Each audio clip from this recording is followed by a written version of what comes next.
Welcome to Crosscut Talks. I'm Paris Jackson, the host of Crosscut Now on KCTS 9, and the host for this podcast. Today we're talking about the state of the Republican Party with former congressman and former CIA officer Will Hurd and political commentator Brandi Kruse during the Crosscut Ideas Festival in Seattle. In this conversation, Hurd calls out Republicans' ideological inconsistencies and how the party's image has been hijacked by a small group of people. He makes it clear that in order to repair and gain Republican voters, conservatives must be unafraid to disagree and be clear that the 2020 election was not stolen, as former President Donald Trump continues to falsely claim. Hurd shares how Republicans are doing a terrible job at appealing to the three largest growing groups of voters. Hurd's perspective is one you may not often hear from the right, a viewpoint he's aware of. He says the winning formula for Republicans is simple: identify voters and get them to turn out at the polls. I hope you enjoy this insightful conversation. Please share your feedback on the podcast with us by sending it to talks@crosscut.com. Now, let's get into it. Hello and welcome to the Crosscut Festival. My name is Brandi Kruse. I am a Seattle-based political reporter and commentator. I spent 8 years at the Fox affiliate in Seattle before leaving in 2021 to launch the Undivided podcast. Undivided is a podcast for people left, right, and center who are searching for common sense solutions to the challenges we face. And I am thrilled to be joined today by former Congressman Will Hurd. Will worked as a CIA officer before being elected to represent Texas's 23rd congressional district for 2 decades. He's been involved in the most pressing national security issues challenging the country, whether overseas, in dangerous places, in the boardrooms of international businesses, or in the halls of Congress. Hurd is a native of San Antonio and a graduate of Texas A&M University. His recent book is called American Reboot, An Idealist's Guide to Getting Big Things Done. In the book, he argues that America is in need of a reboot. He believes that the country is facing deep challenges, including political polarization, income inequality, and changing technology. And he believes that those challenges can only be solved by Americans working together. Will Hurd, welcome, and thank you for joining us today. Hey, Brandi, it's awesome to be here. What's up, Seattle? Sorry I couldn't be there in person, and welcome to everybody else who's not from Seattle that's watching. So you were recently in Iowa, which can only mean that you want to be president, right? Do you have anything to tell us today? Well, I'm not breaking any news today, Brandi, but the reality is we can't continue on this trajectory that we're on. We have so many. We live in complicated times, and as you said in your open, we need common sense solutions. I've been fortunate to have been connected for over 2 decades to national security and to have been able to serve my country in a lot of different ways. And I'm not ruling out serving my country again at some point in time in the future. So what are you weighing in order to make that decision? Well, I think anybody who's thinking about running for office, you need to figure out, is the willingness there, right? This is, running for office is difficult. When I quit a job that I was really good at in the CIA, recruiting spies and stealing secrets and preventing, terrorists from trying to blow up the homeland and Russian spies from spilling our secrets and nuclear weapons proliferators from trying to sneak a dirty bomb into the country. And to be frank, I got pissed with the caliber of our elected officials and decided to leave a job I was good at and move back to my hometown and run for Congress. And I thought I had a sense of how difficult that was going to be, but that willingness is there. You got to have the right ideas, right? And see, do those ideas resonate with folks? Also, there's got to be a moment to be met. And to me, I think the lessons of 2020 and 2022 is the country is trying to tell us that, hey, number one, don't be a jerk and don't be a socialist. And number two, have common sense ideas and solve problems, right? And those were the lessons. Unfortunately, I think both parties have not learned those lessons. And so I think the moment is there. I think the country is ready for something different. And I think that needs to be tested. So the title of this session is Republican Reset. Obviously, we're going to spend a lot of time talking about the Republican Party, where it's at, where maybe it needs to be. But I joked with you before we started when we were back in the green room that you might be the only Republican some people watching hear from all year long. So I want you to introduce your brand of conservatism to the Seattle audience. Look, I appreciate it, Brandi. And look, I have a real simple philosophy, right? Show up and talk about important issues, right? Don't be a jerk. Don't be a misogynist. Don't be a homophobe, right? These are simple things. I was lucky. My dad and mother met in Los Angeles and they met in 1969.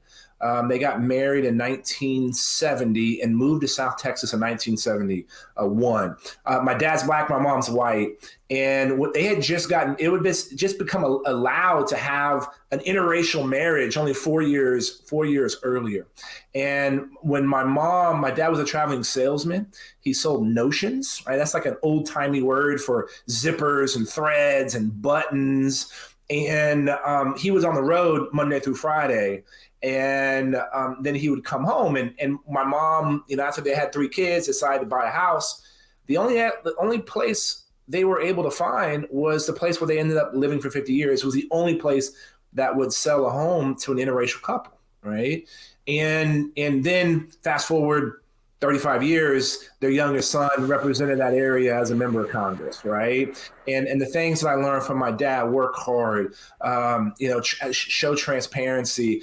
These are all the things that I learned. I think strong foreign policy. The United States became a great nation, not because of what we have taken, but because of what we have given, right? And we built an international order that benefited us.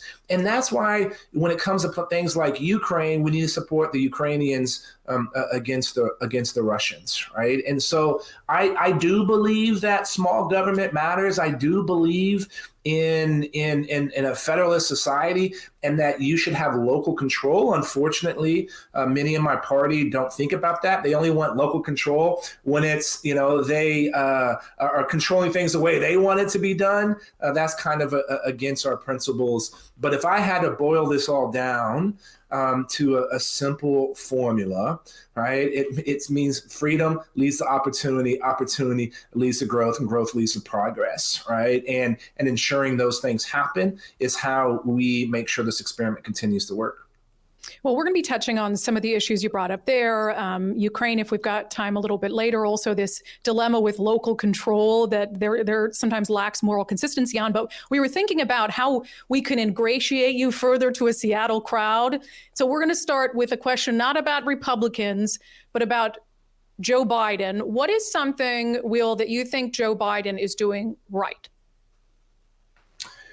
Look, I think his mannerisms, right? Like, not being, I don't think anybody's going to say he's a jerk, right? And I think his openness to try to have dialogue and conversations, I think that's something that we should expect in our elected officials, and especially in our president. And I think that is such a contrast from our previous president. And I think one of the reasons that Joe Biden is actually in office. So I would say that is something that he did. And look, I got to work with him a little bit when he was in the Senate and when he was vice president. Yeah, it's interesting you bring that up, because I think that that's something, unfortunately, that some Americans have let go of is, being willing to vote for people they wouldn't even want to be friends with or wouldn't even want to go have a drink with. It's just a very odd thing to me. Let's talk about the Republican Party. We mentioned your book, American Reboot. The title of today's session is Republican Reset. So kind of similar themes there. Do you believe the Republican Party is in need of a reset? And if so, what does a reset look like? Well, it is. It needs a reset. That's why I wrote the book, right? I think one of the problems that the Republican Party has is when you look at the 3 largest growing groups of voters, women with a college degree that live in the suburbs, people from Black and brown communities and folks under the age of 35, the brand is terrible, and people don't identify with us. When you look at that younger cohort, it's pretty disturbing how bad that trend is for of the Republican brand. And so for me, I call it American Reboot. Because look, my degree is in computer science, and my freshman year in college, I worked in a computer lab, right? This was in 1995. And when I was troubleshooting a problem and ran out of all my tricks, what did I do? I reset the machine, right? I rebooted the machine, and somehow it always worked. And so to me, this is not about doing something drastically different or changing our government. It's getting back to those original principles, get to that fresh instance of our operating system that led us to where we are today. And, you made a comment earlier, and the way I would say this lack of ideological consistency, right, is something that I think frustrates a lot of folks. And a willingness to engage with other people. The district that I represented when I was in Congress, it was 29 counties, 2 time zones, 820 miles of the border. It took 10 and a half hours to drive across it at 80 miles an hour, which was the speed limit in most of the district. And unfortunately, at the time, one of my, kind of my political Sherpa, who is now my wife, she learned the hard way that the speed limit was not 80 in all of the district. And it was a district that was 72% Latino. Nobody thought that a Black Republican would be able to win in a Latino district that had been Democrat. And what I learned, and I showed up to places that had never seen a Republican. People show it was like I felt like I was in a zoo sometimes, right? It was like everybody would show up and be like, I want to see the Black Republican. And guess what? We talk about the same issues. Whether you're in a ruby red district or you're in a blue town, people care about the same things. Put food on the table, roof over the head, make sure the people that they love are healthy, happy, and safe. And when you talk about those issues and willing to engage and potentially disagree, but have that engagement, then people appreciate that. And look, preaching to the choir is easy, right? Anybody can do that. And taking a message that folks don't necessarily identify with because of the negative brand association was a little bit harder. But when you do it, people appreciate that kind of outreach. You mentioned, though, because the brand is so bad. And I think that there are Democrats in Seattle who like some of what Republicans have to say about crime, for instance, about public safety, about lower taxation. But there is that feeling that, but I can't vote for a Republican. What do you think is so inherently bad about the brand right now of the party? Well, I think there's a number of things. One of the titles in my book is don't be a racist, don't be a homophobe, don't be a misogynist, right? And I think some of that nastiness, right? And again, part of that is because there have been people that have done those things, a former president being one of them. And that has exacerbated this problem. And so I would agree with you. The actual opportunity in 2024 is that independents and Democrats are as frustrated with the Democratic Party. They just want someone that they're like, man, that I feel like is an okay person. I think there's this weird debate sometimes where we think that you can't have someone who's a nice person and have good ideas at the same time. Those two things aren't mutually exclusive, and we should expect that from our elected officials. So I would agree with you. And why is that brand bad? Is because sometimes we're afraid to go into other areas and talk about things. We're afraid. Look, the fact that the extremes of both parties have a disproportional influence on the parties is a problem. And the reason we have that problem, it's a math problem. 92% of House seats, of seats in the House of Representatives, is decided in the primary, right? Last cycle, there was only 32 seats that were considered swing districts, right, where one party could win, and usually that's defined by that district voted for one party of president, the other party for Congress. So that means only 8% are decided in the general election. And guess what? The average number of people that vote in a contested primary, whether it's Republican or Democrat, is about 60,000 people. So that means 30,001 people decide 92% of congressional seats. That's insane. That's 4% of the population. And those are the only people many of our elected officials are talking to.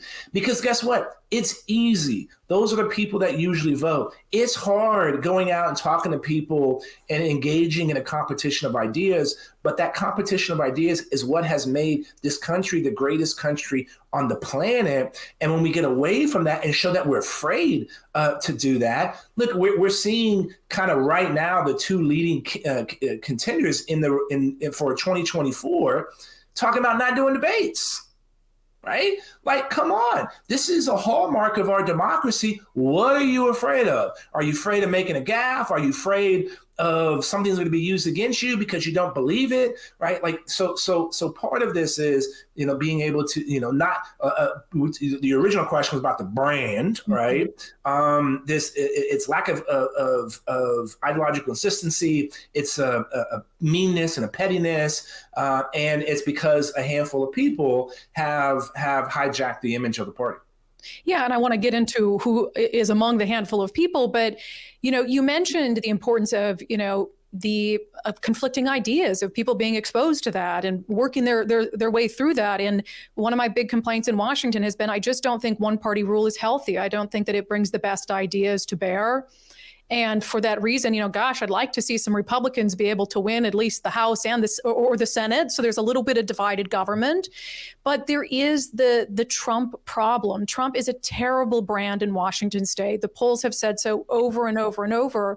And so even though you have a Republican Party in Washington that I think is more moderate than the National Party, is fair to say, they really struggle with being associated with the Trump brand. How would you suggest that Republican candidates in Washington state try to differentiate themselves? Don't be afraid of disagreeing, right? Like, guess what? I'm sorry, 2020, Donald Trump, the election was not stolen. He lost, full stop. Right? Donald Trump lost the House in 2018. He lost the Senate and the White House in 2020. And because of him, we failed. This red wave did not materialize. And we had the lowest gains of a party out of power in the history of our country. Right? Like, and so Donald Trump is not going to be helpful. And he's going to prevent us from taking advantage of what we already talked about, that the center and center left are frustrated with the Democratic Party.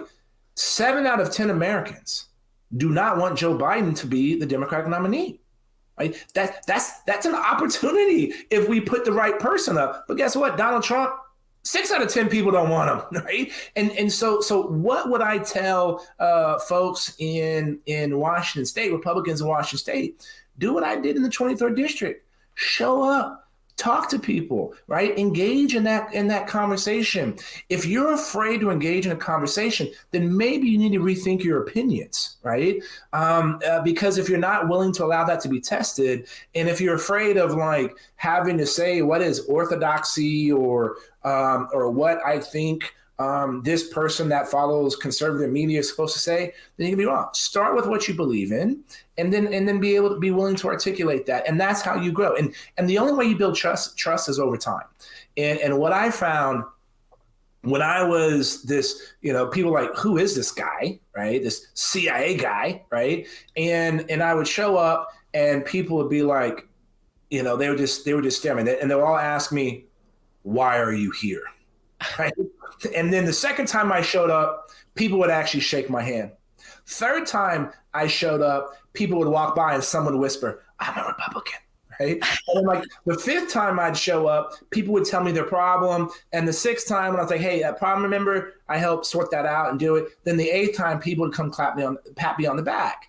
And so it takes time, and you can't solve this problem overnight. You got to show a willingness to engage. So go to those places that you shouldn't be afraid of. Look, there's a town in my old district called Eagle Pass. It's on the news now. We talk about the border issue, and they didn't even have a Republican primary because there wasn't that many Republicans.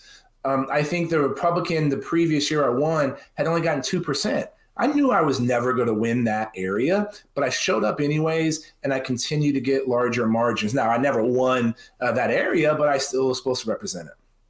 So I want to move on to some specific policy conversations and how they're framed by the Republican Party. What's a winning discussion? What's a losing discussion? But on the broader issue of what's going on within the Republican Party, it's fair to say there is still a chunk of the party that likes Donald Trump and that wants him to be the president again.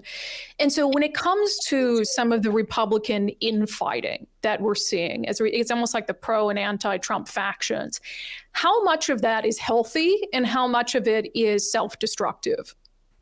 Well, I always like to say, look, if you want groupthink, right? Like the Republican Party shouldn't be about groupthink. We should be open to a diversity of ideas and thoughts and opinions. And that's one thing that's been the hallmark of the Republican Party. So don't be afraid of it, right? And so is this good? That debate is okay. But the key is this is about voters. You know, people always say the Republican Party. What does that mean? Is that the sum total of the elected national officials that identify with the Republican Party? Is it the actual RNC, which is an organization, or is it all the people that would potentially vote for a Republican? I take that broader view of the people that would potentially vote for a Republican. So you gotta, the way you win elections the formula is not complicated. ID your voters and turn them out. That requires a level of effort and engagement. And so that's what I would say. The people that want to see something different, only 23% of Americans vote in primaries. That's terrible. That's a terrible number. In 2020, 67% of people voted in the general election. Okay, that was a high watermark. But in that same election, only 23% voted in the primary. That delta of that 40 plus, those are the people we need to be talking about and encouraging them to vote in primaries. Because I don't care whether you vote in the Republican primary or the Democratic primary, there's always better choices in a primary. Now, I'm going to assume that people that are coming to a Crosscut Ideas Festival are probably actively and engage and probably vote in primaries. But we need more people voting in the primaries. And when we do that, we can ultimately see better outcomes. And so this internal fight is usually for what I call the professional political class say is the base. These are the people that come out to vote over and over. And again, debate's always better. Competition of ideas is always okay. We should have these debates. But this brand of Trumpism, I think the only way it gets beat is it's got to get beat in the primary, right? It's not going to be in a court case. It's not going to be, anywhere else. It needs to be broken in a primary. And those that care about this and want to see something different are going to have to vote in primaries. Yeah, and I think you're right about who attends a Crosscut festival. Those people need to get 10 of their friends informed and to vote in the primary. We'll be back with more after this. At Amazon, there's a way up for anyone because there's something for everyone. Like Jessica, who completed free technical training programs and is getting her bachelor's with Amazon's prepaid tuition. Even if you have no knowledge or no experience in IT, Amazon has the tools and the resources to teach you. I've been promoted 3 times, and it's been a significant boost in pay for me. Free technical training programs at Amazon move full-time and part-time employees into higher-paying jobs. Visit aboutamazon.com for more info. There have been some, I would call them the culture wars. I'll talk about the culture wars a little more broadly, but transgender issues, transgender athletes, critical race theory, these are all things that I think there is a big segment of the Republican Party that believes that if messaged correctly, those are winning issues. Do you believe that those are winning battles for the Republican Party that they should be focused on ahead of 2024? Well, I think they think those are winning issues in a primary, but they're not necessarily winning issues in a general election. Now, there are some nuance in all those. Let's take the critical race theory issue, right? Like, guess what? Slavery happened, right? Jim Crow happened. Racism happens, right? My parents could not live in any neighborhood in San Antonio, Texas in the 70s. And the neighborhood we ultimately lived in did not have the best schools. Now, guess what? I turned out okay, right? Because I had a loving family and great brother and sister and awesome friends and a community, right? But I didn't have the opportunity to go to the best schools because of legacies of racism, right? But the way you teach racism and Jim Crow and slavery is by not putting a bunch of fifth graders and segregating them based on their hair color or their eye color. That don't make no common sense, right? Like the way you can talk about it, right? And you shouldn't, don't send those kids home with a piece of paper that says, rate whether, you have, how privileged you are, right? Like that's not how you do that, right? And guess what? But education is important. We should make sure that we're preparing our kids for jobs that don't exist today, right? Our kids are not staying. We're not giving them the tools to stay up to speed with their peers in other nations, right? Like that's a scary trend. We're still dealing with the aftermath of school shutdowns post-COVID and the impact that it had on learning. Look, I'm a proud product of Texas public schools, but I also believe in school choice. And here in Texas, there's been a 20-year longitudinal study on school choice that shows Black and brown communities have eliminated the achievement gap between their white peers in school. That's why you have a lot of Democrats, Latinos, and Blacks that are supportive of school choice in Texas. So education, for sure, is a winning message. But let's talk about making sure our kids are ready. Look, y'all are in Seattle, right? Like, the amount of tech companies that are there. The technological change that we're going to see in the next 40 years will make the last 40 years look insignificant. Everybody's talking about AI and generative AI and the impact that's going to have. That's going to have tectonic impact on jobs. We need to make sure our kids are ready for that. So that is 100% a winning issue. Cinderella and Mickey Mouse, they're not going to be on a ballot, so I don't know why we're fighting with them. And we shouldn't be trying to force or use government to punish companies for using their First Amendment rights to be supportive of something that the government doesn't believe in. So look. Also, you talk about the transgender issue, right? Yes. Like in elite sports, somebody who was born as a male probably shouldn't compete with women. But transgender kids in high school, most of them are probably not even drinking liquids during the day because they don't want to have to go to the bathroom, right? We should be able to figure out how these kids can use the teacher's lounge to use the restroom, right? So like we should be able to come up with common sense solutions to these things, and we should be making sure that we don't discriminate against anybody. And by the way, we should be open to everyone, right? So to me, there's an opportunity in all those issues if we're focusing on that right issue where people are like, they want common sense, right? To solve complicated issues. That's the thing, and as an independent voter, I typically have a little split ticket, although it has been harder and harder for me to find Democrats that I'm willing to vote for in this state because I feel like they've gone a little far to the left. But on the transgender issue, just as an example, with the transgender athletes, I feel like we've devolved into this very black and white conversation. Either you have this one side that I think is being cruel to people. Matt Walsh had this really horrible video about Dylan Mulvaney, the TikTok influencer, that I thought was incredibly unproductive. And then on the other side, you can't even ask a legitimate question about whether it makes sense for a biological male to compete against a woman, or you're a transphobe. And so I guess from an independent voter perspective, how can Republicans message in a way that is allowing those conversations to occur without vilifying people, but isn't being cruel about it? Sure. And I think, you don't vilify, you state a common, what the actual thing that you're concerned with, but don't be mean towards the folks that are on the other side. And this is the point is, you're absolutely right. A lot of the reason that Democrats and independents would be willing to vote for a Republican that they actually like is because the far left has gone too far on some of these issues. And so again, it's an opportunity, but you can't be afraid of it. And you have to be honest. Look, I was one of I think it was either 4 or 8 Republicans that voted for the Equality Act.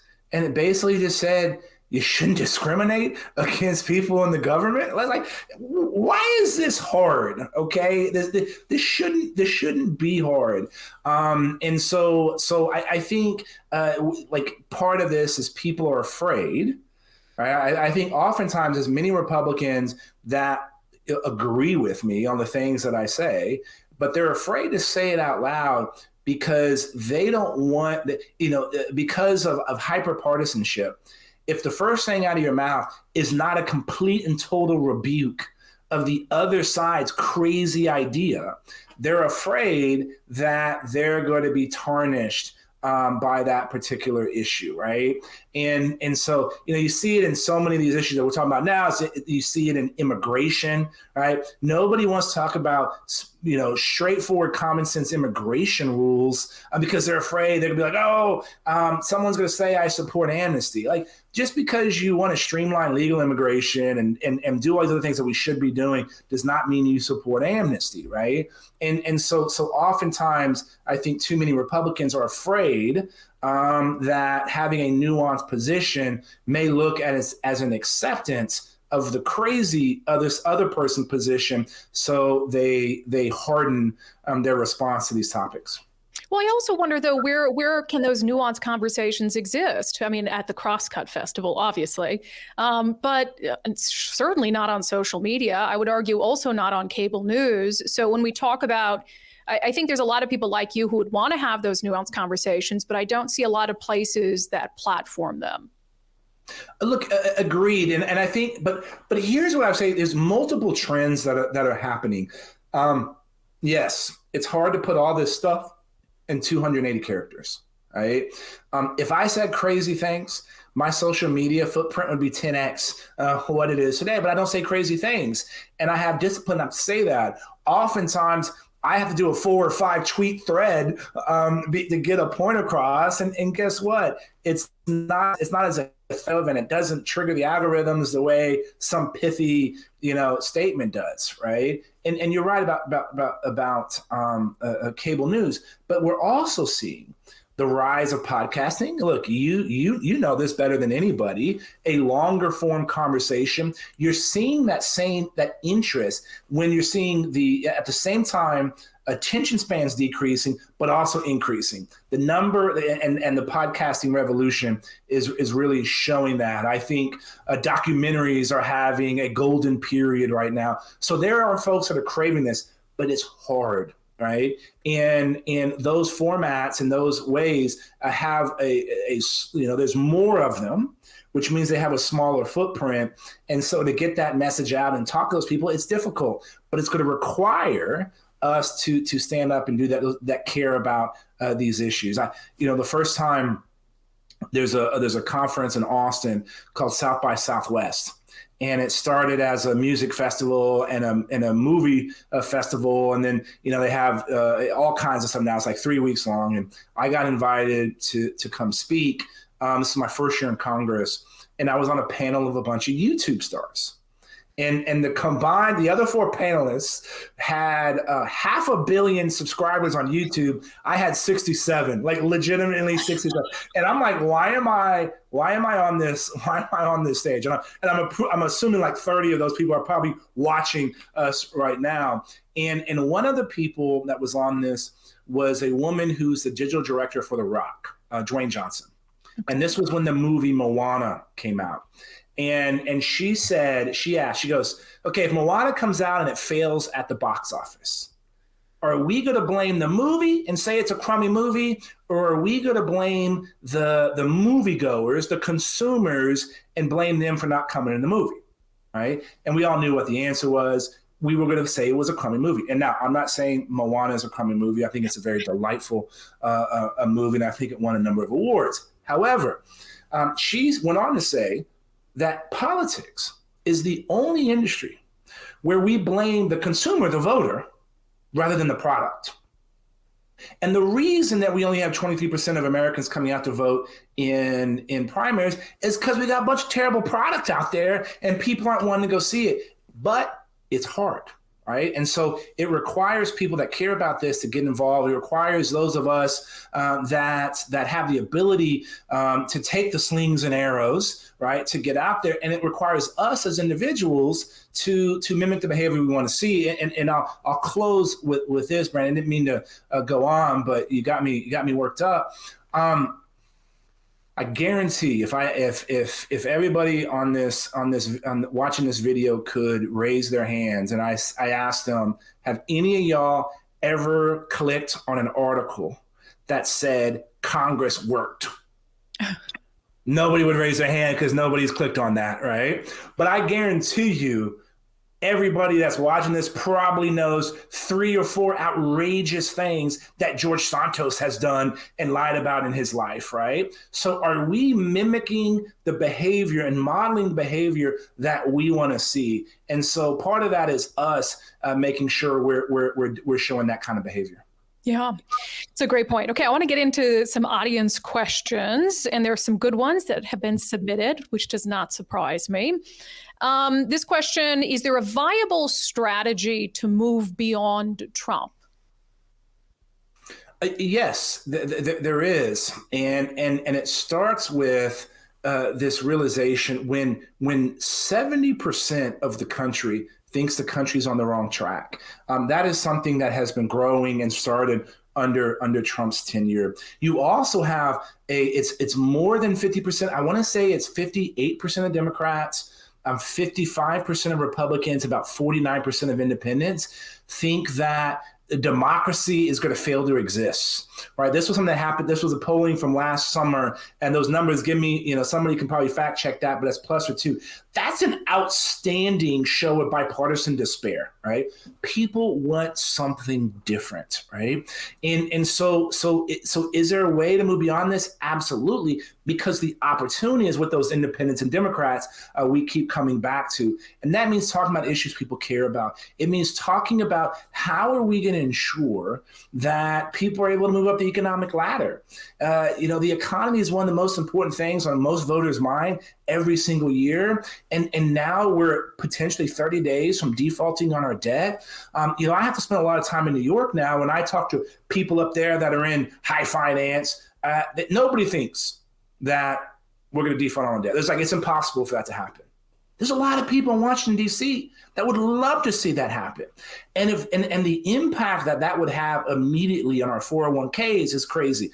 This decoupling of the dollar that is happening around the world should scare most people. And the Chinese government is trying to surpass the United States of America as a global superpower. And one of the ways they're doing that is trying to ensure that currency exchanges that happen between countries, doesn't happen in dollar-denominated accounts. That helps us in a big way. And by the way, we set that up after World War II to benefit us, right? And so these are these real issues. Income inequality is a real issue and something that's impacting most folks. So when we talk about those issues and explain it to people in a way how it impacts them, then I think we can see a change. So I believe it, but it's also going to require people that are willing to get engaged in primaries and get their friends to do it and support candidates that are doing those things that you want to see happen. Just because you alluded to it there was a question about what your approach would be to the current debt ceiling situation. Look, so engagement matters, right? And I think President Biden, and I think his tunes changed a little bit after Secretary Yellen said that we're like 30 days before all hell breaks loose. Pardon my language. And so you got to engage. I think we are spending. So we're $34 trillion in debt. We are spending $1.7 trillion more dollars than what we bring in. We can't spend more money than we make, right? One of the things that we should be doing is when the appropriations process comes around, that's how you fund the government. Nobody talks about, well, what were the tax receipts that came in last year? And let's only program up to that number, right? I think there's things like letting the government set a budget over 4 years or 2 years, right, over a congressional district. So you get rid of this thing in government that everybody knows. It's funny, whenever I'm in a crowd and I say, if you don't use it, you lose it. And everybody knows that phrase and how the government does purchasing that way. We waste a lot of money that way. And if you had 2 or 4 year budgets, you would remove that incentive. And then you would see an incentive to potentially save, have some cost cutting to have a more efficient government. Then you will also have to increase the pie, right? And so economic incentives, we shouldn't be injecting more federal dollars into the economy. That's what's fueling inflation. When you fuel inflation, the note on our debt increases, so more money goes that and crowds out how we can spend money. Look, streamline legal immigration. Stop treating everyone coming into the country as an asylum seeker. Asylum is very specific. We can get into that if you want.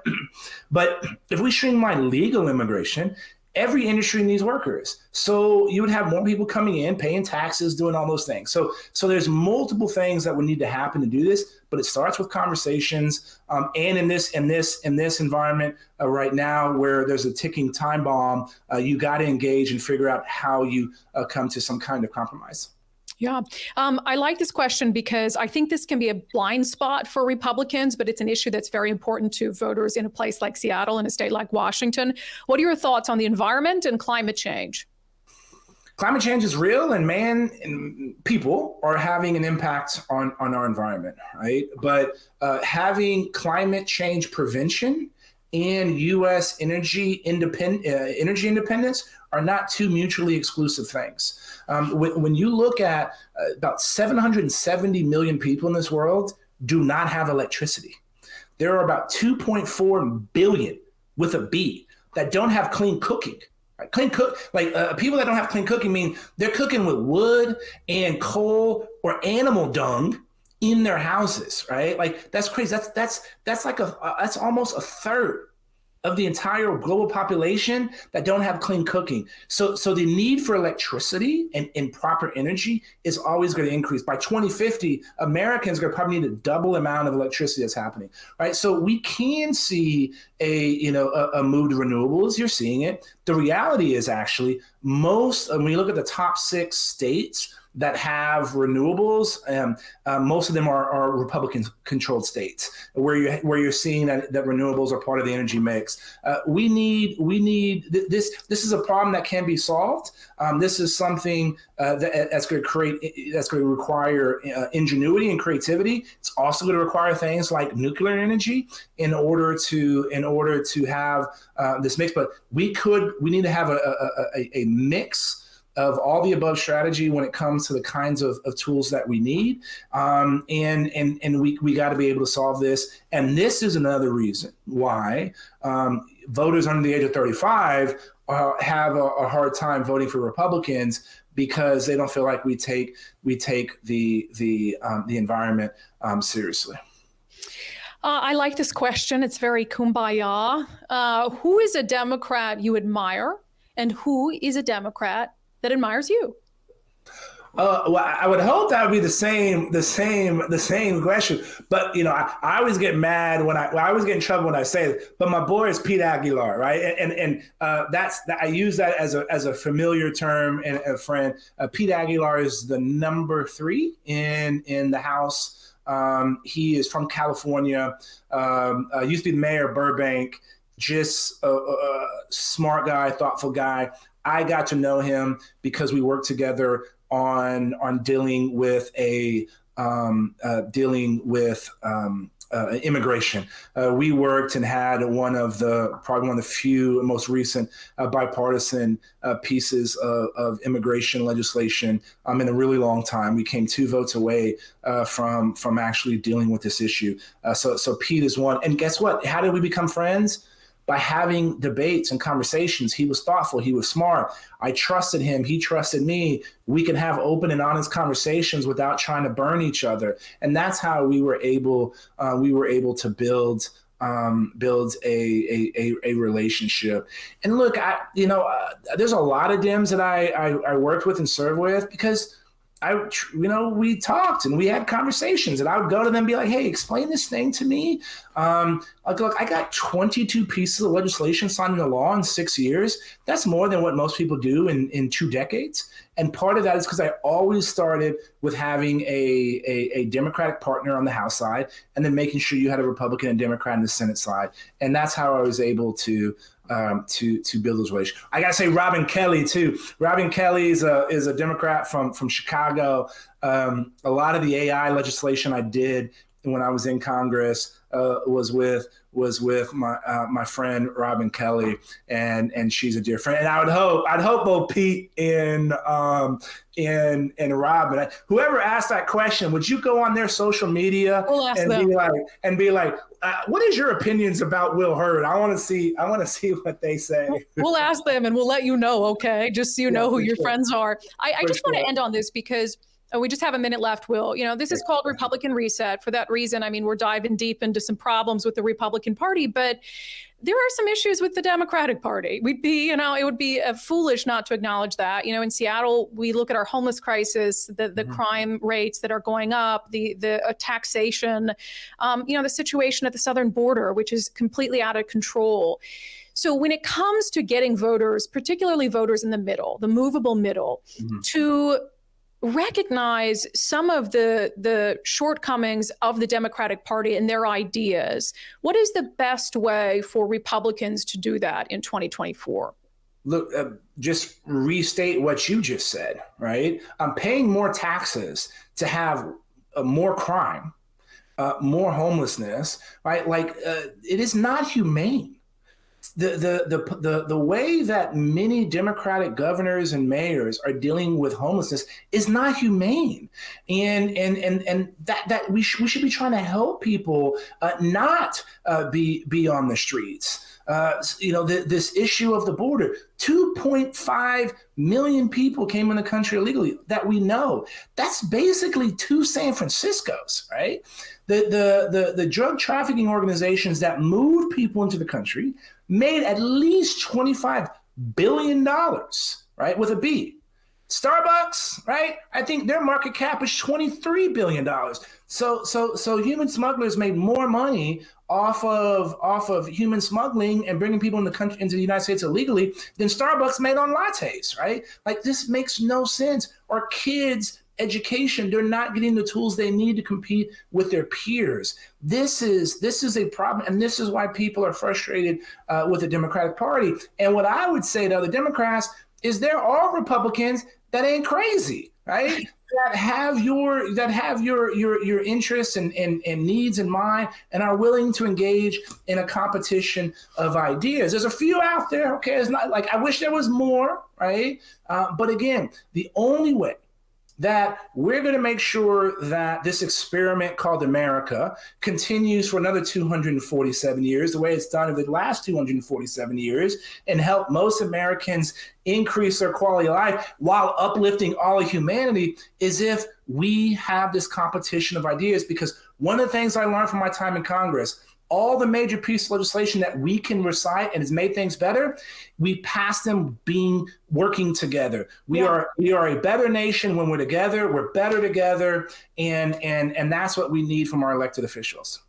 Well, Will, I wish we could talk to you for hours. You're fascinating. You're such an interesting guy. We are out of time for today. We'd like to thank everyone who joined us in the audience and those who submitted questions for being part of the Crosscut Festival. The Honorable Will Hurd, I'm sure you cringe when people call you that. I'll give you the final word, sir. Well, look, thank you for the time. And I think I said this before.